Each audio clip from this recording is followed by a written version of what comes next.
TVSCD, la télévision selon le cœur de Dieu. La chaîne de la grande moisson.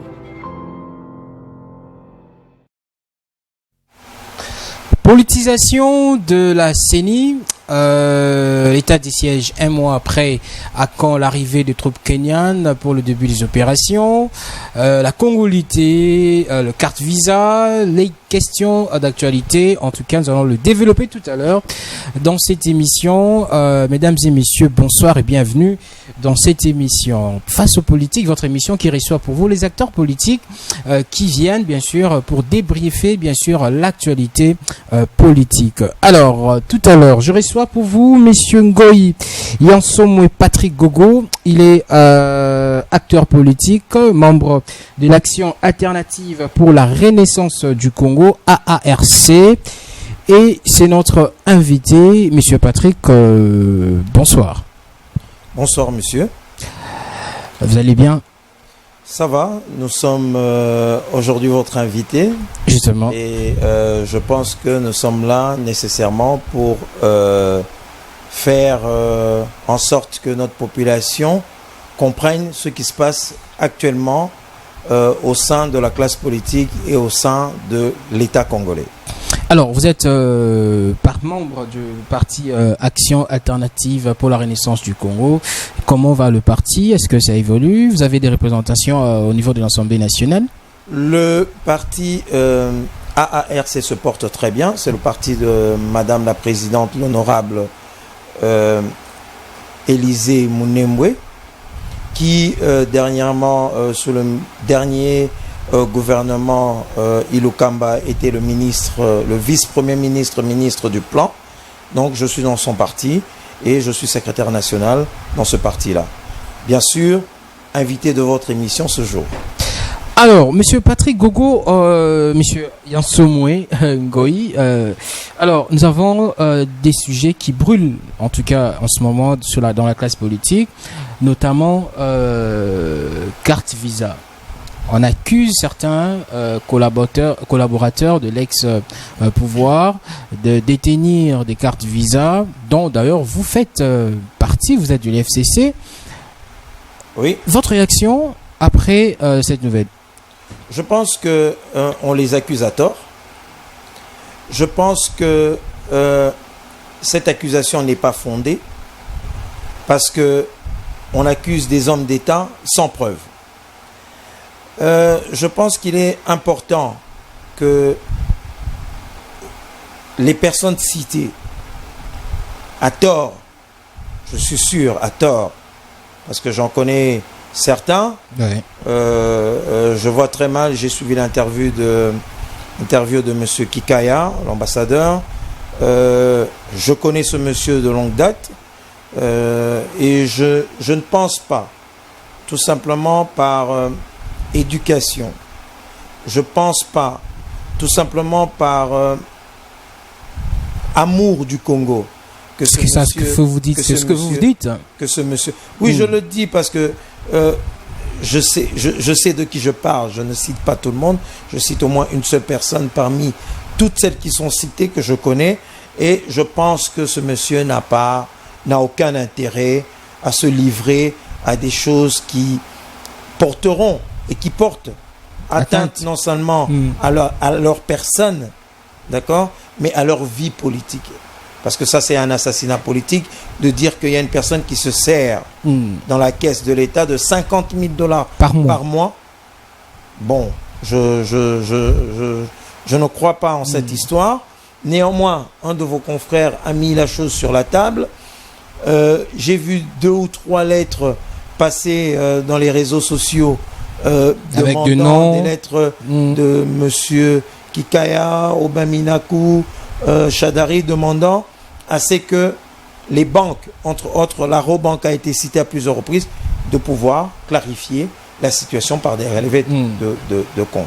Et j'ai suivi que certains ont porté plainte, et donc en suivant aussi votre confrère qui dit que ceux qui peuvent porter plainte peuvent le faire. Donc je pense que c'est une histoire à suivre. Et si jamais c'était le cas, eh ben, je pense que ces messieurs se sont livrés à des actes inacceptables pour un pays comme le nôtre. Et si ces cartes existaient, quelle était la manière de l'utilisation? Et quand est-ce qu'il fallait utiliser ces cartes? Oui, je pense que il y a des cartes, ces cartes peuvent bel et bien exister parce qu'on en parle, mais leur utilisation ne peuvent qu'être des utilisations dans le cadre diplomatique ou dans le cadre officiel où nous avons un ministre comme le ministre des Affaires étrangères qui sort du pays pour des activités officielles et pour lesquelles je pense que si ce monsieur veut offrir un cadeau ou veut inviter à sa table certaines organiser une personnes, soirée des galas, une soirée ou un dîner pour essayer de faire un rapprochement sur des dossiers qui peuvent être sensibles, pour essayer de porter au plus haut niveau la diplomatie, parce que ce sont des choses qui se font. Et donc, à ce niveau-là, ce monsieur ne payerait pas de sa poche. C'est au trésor public qu'il faut sortir. Mais parce que ce sont des actes qui répondent de l'État. Je pense que ce ne sont pas des actes qui répondent d'un individu, mais ce sont des actes qui répondent de l'État. Et dans ces cas, et qui doivent être des cas ciblés, on peut utiliser un montant d'argent. Maintenant, de dire que ces personnes, chaque mois, ont utilisé $50,000, attendez, $50,000, c'est pas ramassé. Est-ce qu'il y a une loi de finances qui prévoit cette application, cette faisabilité des choses? Est-ce qu'il y a une loi qui prévoit ça? Je ne pense pas que cette loi existe. De toute façon, lorsqu'on parle des lois, il ne peut pas avoir des lois pour tout acte. C'est impossible. Sinon, je pense qu'on serait débordé de lois et on arriverait... Là, c'est l'utilisation du denier public. Il faut au moins qu'il y ait une procédure. Comment l'utiliser? Oui, mais dans le même cadre, je ne sais pas s'il pourrait exister dans le denier public une loi qui dirait lorsque vous allez une visite à l'étranger, vous devez offrir une bouteille de champagne ou autre cadeau. Je pense que en diplomatie, il y a des actes qui sont posés par un individu qui représente votre État, pas pour nuire nécessairement à l'État, mais ils y vont comme des émissaires et ils y vont pour le bien de l'État. Et dans ce cadre-là, ces personnes peuvent poser des actes qui engagent la nation parce qu'ils veulent soudoyer ou ils veulent apporter du charme, ils veulent être gentilshommes vis-à-vis de leurs interlocuteurs, et pour ça, il y a des gestes de politesse qui peuvent être posés, et cela doit être posé au nom d'une personne ou d'un État. Et là, je pense que peut-être que ces personnes ont utilisé des cartes qui leur ont été confiées, qui sont reliées à des comptes du trésor public situés dans les banques commerciales. Alors, vous êtes vous êtes du FCC. Oui. Le travail que fait l'IGF, parce que l'IGF aussi a appuyé ce rapport, vous êtes du FCC. Est-ce que le travail que fait l'IGF, l'IGF le fait comme il fallait? Parce que on accuse l'IGF de citer que le nom des anciens collaborateurs. C'est comme si c'était une traque aux anciens collaborateurs du régime passé, de l'ex-régime. Est-ce que c'est ce que fait l'IGF, c'est un bon travail? Bon, on entend tous parler de l'inspection générale, des finances. Les attributions de l'IGF sont connues. Et donc, je pense que ce qu'ils font, ils peuvent bien le faire, mais là, ils le font mal. Pourquoi? Parce qu'on cite le membre du régime. Non, ce n'est pas ça. Est-ce que nous avons besoin de cette médiatisation péjorative? Peut-être c'est la méthode qu'il a choisie. Oui, mais c'est une méthode péjorative, en espérant qu'elle est intègre et qu'elle est loyale vis-à-vis de sa fonction. Parce que, excusez-moi monsieur, je pense que lorsqu'on a un poste étatique, la première chose c'est d'être intègre. L'intégrité est une valeur importante dans des postes comme ça, parce que ce sont des postes qui peuvent vous permettre de régler vos contentieux. Ce sont des postes qui peuvent vous permettre de faire la chasse à la sorcière. Ah, donc l'IGF fait la chasse à la sorcière. Ce sont des postes qui peuvent vous permettre, je ne le dis pas, c'est vous qui le dites, mais je pense que ce sont des postes qui peuvent vous permettre de faire tout et n'importe quoi. Et donc, aujourd'hui, on le voit très bien, Monsieur Israël, dernièrement, a dit que la liste qu'il avait émane de l'IGF, parce qu'il cite l'IGF. Aujourd'hui, on espère bien que pour ceux qui sont partis en justice, l'IGF va venir répondre. Mais si il se fait que l'IGF dit... L'IGF dément, l'IGF dit n'avoir jamais publié une liste. Voilà, c'est une liste de réseaux sociaux. Voilà, donc M. Israël aussi n'a pas inventé tout ce qu'il dit. Donc, quelque part, il y a un responsable de ces informations. Et donc, des informations aussi importantes ne peuvent être divulguées n'importe comment, et surtout lorsqu'elles portent atteinte à la vie politique des gens, et surtout lorsqu'elles portent atteinte à la personne elle-même. Donc ça, je pense que, bon, je ne comprends pas quelle est l'importance de médiatiser les dossiers, ces dossiers, et de les mettre sur la table de tout le monde. Je pense que... Peut-être ils veulent la clarté et que le peuple congolais sache comment se gère l'argent de l'État, l'argent du contribuable. La clarté serait de montrer aux instances juridiques du pays que ces personnes ont volé et que ces personnes-là devraient être traduites en justice pour avoir et pour s'être servies dans la caisse de l'État, tout simplement. Et la justice, en faisant son travail, fini avec ce dossier. La presse fera aussi le sien. Ça veut dire, au moment opportun, si jamais il y avait une plainte de l'État vis-à-vis de M. Obaminakou, de M. Kika et autres, en ce moment-là, la presse viendrait avec ses caméras pour dire, voilà, il y a un dossier qui a été ouvert suite à l'IGF. Voilà, c'est comme ça que les choses devraient se faire. Ce n'est pas aller au micro des journalistes et dire n'importe quoi. Utiliser le média pour... Et surtout, on est après démentir que on n'avait jamais publié. Voilà, d'accord. Alors, on va parler d'autres sujets. Certes, c'est un sujet qui fait du bruit dans les réseaux sociaux, dans le média. On va parler d'un autre sujet très important. Les élections 2023, on accuse déjà le pouvoir en place de fraude, de préparation, de tricherie, des élections triquées avec cette fameuse loi réformant la loi électorale. Ça énerve, l'opinion se divise. Surtout de la désignation de personnalités politiques au bureau de la CENI. Comment vous jugez? Le problème de la CENI et de la loi sur la Commission électorale nationale et indépendante dépend déjà des élus du peuple. Je ne pense pas qu'il y aurait une intention de fraude, parce que prêter les intentions à une des parties, surtout que nous savons tous que à la CENI, tout le monde sera représenté. Donc, je pense que juger déjà le fait qu'il y aura tricherie, penser qu'il y aura tricherie, bon, on revient à la case de départ de toute façon. Il y aura tout le temps tricherie. Vous savez, à l'époque du président honoraire, M. Joseph Kabila, président du FCC, et donc mon président et mon autorité morale, depuis 2006, il n'y a que eu tricherie. Ah, vous reconnaissez que vous avez triché? Non, on ne reconnaît pas. C'est ce qu'on dit. Vous affirmez, vous dites non, c'est ce qu'on dit. Il y a eu tricherie. C'est toujours ce qu'on dit. Ah, d'accord. C'est toujours ce qu'on dit. D'accord. Je vais vous dire une chose. Tout le monde peut dire qu'il y a tricherie. Tout le monde.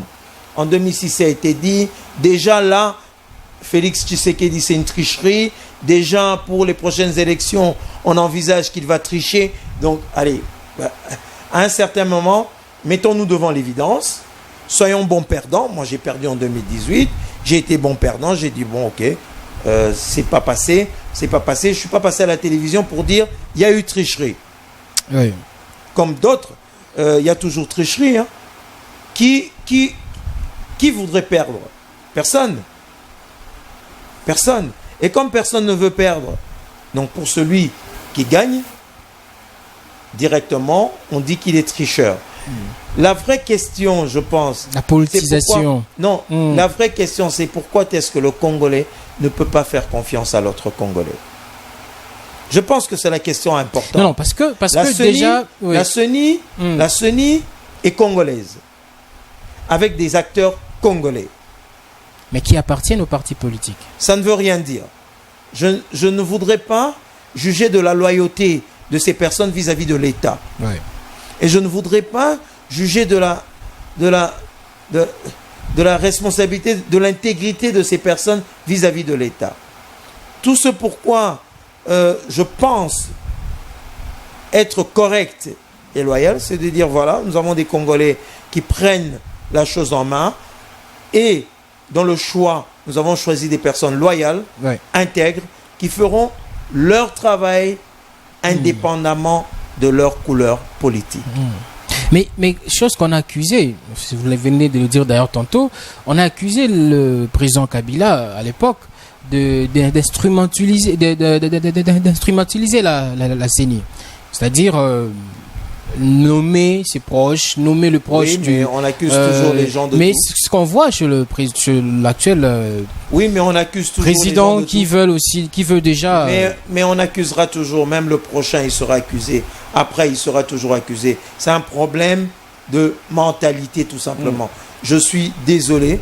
Faisons confiance à ces Congolais qui vont prendre la CENI, qu'ils soient de l'UDPS ou pas, qu'ils soient du FCC ou pas, quelle que soit la couleur politique, qu'ils soient de l'ensemble de l'Amouka, ce n'est pas un problème. Mais au moment où ils prennent les fonctions, ils sont dans une commission indépendante. Et moi, tout ce que je peux faire, c'est de croire à leur intégrité. Est-ce que la réforme s'est faite comme il fallait? Vous savez,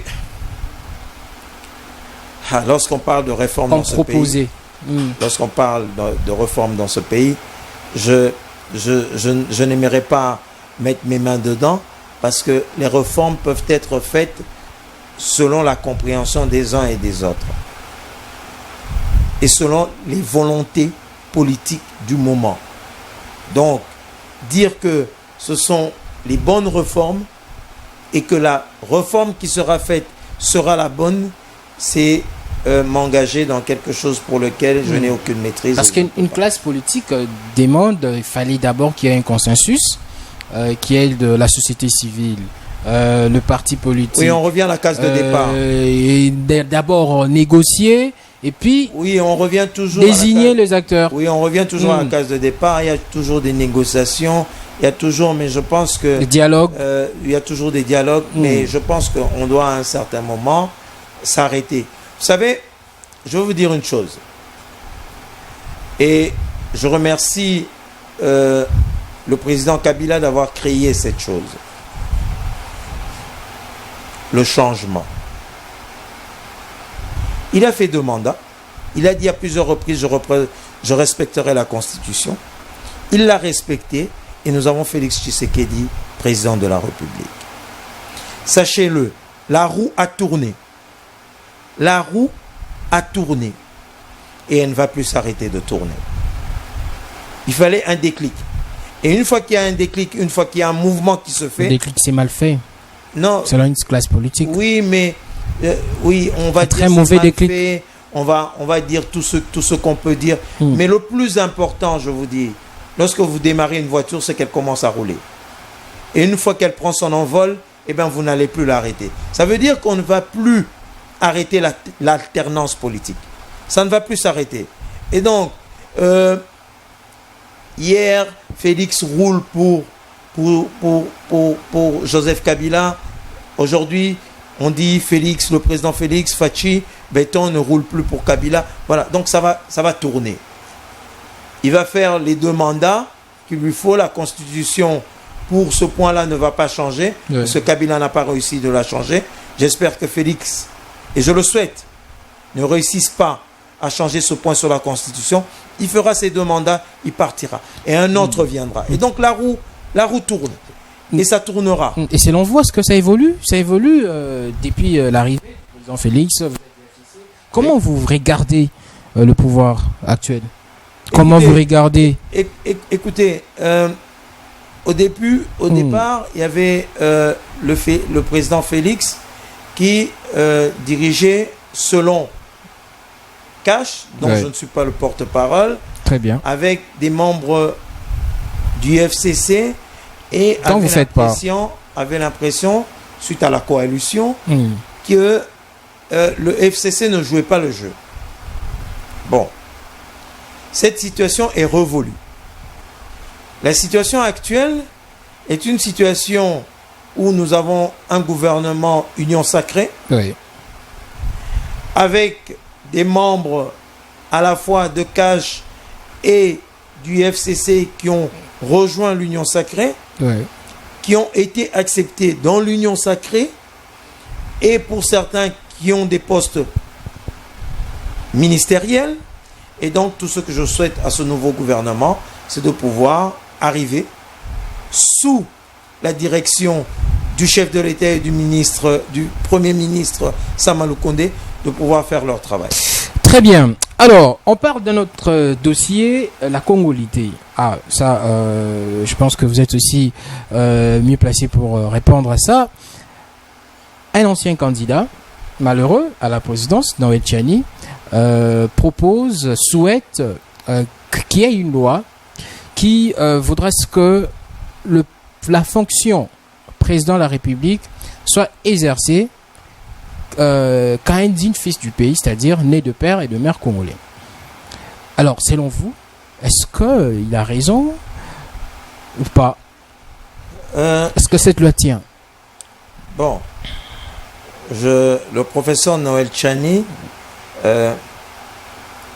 émet des idées, comme tout bon politicien et tout bon Congolais qui a le droit d'émettre ses idées. Mais est-ce que c'est important ce qu'il désire avoir? Vous savez, la constitution de la RDC, qui n'est respectée ni par les uns ni par les autres, qui aboient à longueur de journée autour de ce sujet de la congolité. La loi congolaise, la constitution dit que la nationalité congolaise est une et exclusive. Très bien. Depuis 2007, si je ne me trompe, ou 2006, celle-ci est passée au moratoire pour 3 mois sous Vital Kamerhe, président de l'Assemblée nationale. Eh bien, je peux vous dire que nous sommes très loin des 3 mois et nous ne sommes pas sortis du moratoire. Et la loi n'est pas sortie du moratoire. Ça veut dire que nous avons, dans ce pays, bien que la Constitution le dit, des personnes qui nous dirigent et qui ont une double nationalité. Et donc, il est triste de savoir que certains des dirigeants congolais, car je ne peux dire tous, mais certains des dirigeants congolais ne respectent pas la Constitution et continuent à avoir des doubles nationalités. En suivant Noël Tchani, il désire que cela se fasse suite à la loyauté. Loyal. Oui, nous devons tous être loyaux à l'État. Mais cet État est représenté par des lois. Les lois, c'est celles qui gèrent l'État. Et la loi sur la nationalité n'est pas respectée, ni par M. Tchani ou par d'autres. Alors, je le vois très mal. On l'accuse d'avoir une autre nationalité. Tous, la plupart. La plupart des députés, on a vu l'année passée, avec le début de la pandémie, tous, Canadiens, Belges, Français, Américains. Donc déjà, les Congolais n'est pas voilà. Et ce sont ces sérieux par rapport à sa nationalité. Non, les politiciens congolais ne sont pas sérieux parce qu'ils ne respectent pas leur constitution. Au départ, ils devraient renoncer tous Alors, deuxième nationalité. C'est une loi qui mettra tout le monde mal à l'aise. Alors. Mais cette loi met tout le monde mal à l'aise. Et cette loi fait que cette proposition, aucun des députés nationaux acceptera cette loi. N'est revenu sur le fait qu'ils sont tous en violation. Le pays viole la loi. Très bien. Si nous voulons que désormais ou dorénavant, que le Congolais ait la possibilité d'avoir 2 nationalités, disons-le clairement, et amendons la loi. Au lieu de la laisser depuis 2007 pour 3 mois au moratoire jusqu'à ce jour, et la continuité de l'État fait que tous les présidents qui ont succédé à Vital Kamerhe ont fait semblant de ne pas voir cette loi. Et donc, que M. Tchani nous parle de la congolité au niveau de la présidence et de la loyauté, de l'intégrité, parce que si tu es de père et de mère, tu seras loyal. Je pense que c'est un faux débat. Il faudrait qu'on commence par respecter tous la Constitution, la loi sur la nationalité. Sur la loi sur la nationalité. Très bien. Une fois qu'elle sera respectée et que tous les politiciens de ce pays renonceront à leur 2e nationalité, en ce moment-là, on pourra parler de la loi de Tchani, qui est une loi que je considère d'ailleurs discriminatoire. Alors, c'est votre propos. Parce que je vais vous dire, plus grave, il passe à la télévision et dit qu'il souhaiterait même que le président congolais n'ait que comme épouse une Congolaise. Donc, pour ce monsieur... On n'est pas avoir de... Non, pour ce monsieur... Sentiment des autres États. Je vais vous dire. Vous allez en arriver à dire que le gouverneur du Kasaï ne peut qu'avoir comme épouse une Kasaïenne parce que s'il en a une Congo, il pensera au Bas-Congo. Très bien. Je vais aller encore plus bas. Si vous voulez. Mais ça rime à ça. Nous allons partir de là au tribalisme. Justement. L'amour existe. Oui. Et donc, c'est une discrimination. Je pense qu'un homme peut bien aimer une femme, quelle que soit sa nationalité. Une femme peut bien aimer un homme, quelle que soit sa nationalité. Et donc, le futur d'une personne, je ne sais pas si Noël Tchani avait prévu de devenir président de la République ou qu'il avait prévu qu'un jour il serait candidat dans ce pays. Je ne pense pas. Très bien. Alors, l'émission est terminée malheureusement, mais on va rapidement parler de l'état du siège. Un mois après, est-ce qu'il y a évolution? Je pense que oui, et je pense donner la chance à cet état de siège qui est utile. Aujourd'hui, le FCC, en général, est passé à l'opposition. Nous faisons une opposition républicaine dans laquelle nous n'allons pas contre l'État en place. Nous les encourageons dans ce qu'ils font et nous souhaitons qu'ils réussissent. Très bien. Contrairement à l'opposition d'hier qui voulait absolument que nous puissions échouer. Aujourd'hui, nous voulons qu'ils réussissent parce que s'ils réussissent, c'est pour le Congo qu'ils auront réussi et pas pour eux. Parce que de toute façon, tels qu'ils sont là, au pouvoir, ils passeront. Et une fois qu'ils seront passés, eh bien, sachez-le, monsieur, que d'autres viendront. Et tout ça sera fait pour l'intérêt du Congo. C'est l'intérêt du Congo qui nous anime. Merci beaucoup, monsieur Ngoy Yansomoué Patrick Gogo. Vous êtes acteur politique, membre, cadre du parti Action Alternative pour la Renaissance du Congo, AARC. Merci de nous faire confiance. C'est moi qui vous remercie de m'avoir invité. Merci infiniment. Merci à vous, chers amis téléspectateurs, d'avoir suivi cette émission. Le programme est pris pour prochainement. Sinon, portez-vous bien. Au revoir. TVSCD, la télévision selon le cœur de Dieu. La chaîne de la grande moisson.